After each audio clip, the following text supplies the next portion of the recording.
సాధించడమే మీ లక్ష్యమా? ఎంబీబీఎస్ సీట్ల గైడెన్స్ కోసం తప్పక విచ్చేయండి మెగా ఎడ్యుకేషన్ మేళా.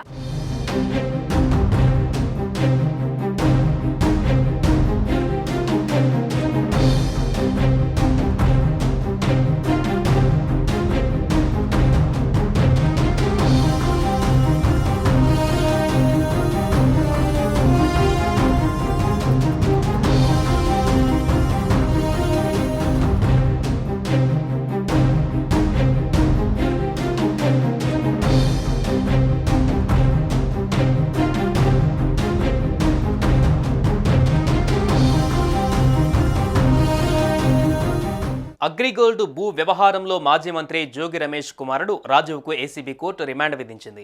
ఈ నెల 23 వరకు రిమాండ్ విధిస్తూ న్యాయమూర్తి ఉత్తర్వులు జారీ చేశారు. అంబాపురం అగ్రిగోల్డ్ భూముల వ్యవహారంలో అక్రమాలకు పాల్పడ్డారనే ఆరోపణల నేపథ్యంలో సిఐడి అధికారులు రాజీవ్ను అరెస్టు చేశారు. ఈ అంశంలో మొత్తం 9 మందిపై కేసు నమోదైంది. ఈ కేసులో ఏ1గా రాజీవ్, ఏ2గా జోగి రమేష్ బాబాయ్ వెంకటేశ్వరరావు ఉన్నారు. వీరిపై ఐపీసీ 420, 409, 467, 471, 120B సెక్షన్ల కింద కేసులు నమోదయ్యాయి. ఇబ్రహీంపట్నంలోని జోగి రమేష్ నివాసంలో మంగళవారం ఉదయం నుంచి ఏసీబీ అధికారులు సోదాలు చేపట్టారు. అనంతరం రాజీవ్ను అదుపులోకి తీసుకుని గొల్లపూడి కార్యాలయానికి తరలించారు. విజయవాడ జీజీహెచ్లో వైద్య పరీక్షల అనంతరం ఏసీబీ కోర్టులో హాజరుపరచగా న్యాయమూర్తి రిమాండ్ విధించారు. దీంతో ఇద్దరు ఏ1గా జోగి రాజీవ్, ఏ3గా మండల సర్వేయర్ రమేష్ను విజయవాడలోని జిల్లా జైలుకు తరలించారు.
అయితే నేను అట్టుంటాను ఇస్తాను.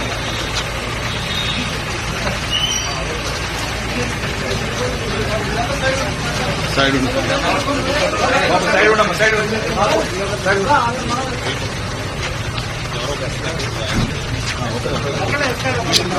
కుమార్ సార్ ఓకే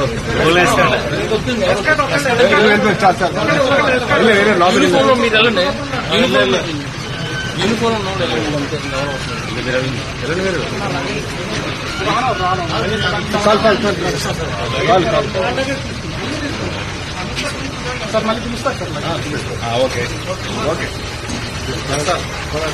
సుమన్ టీవీలో మీ పర్సనల్ అండ్ బిజినెస్ ప్రమోషన్స్ కోసం కింది నెంబర్కి కాంటాక్ట్ చేయండి.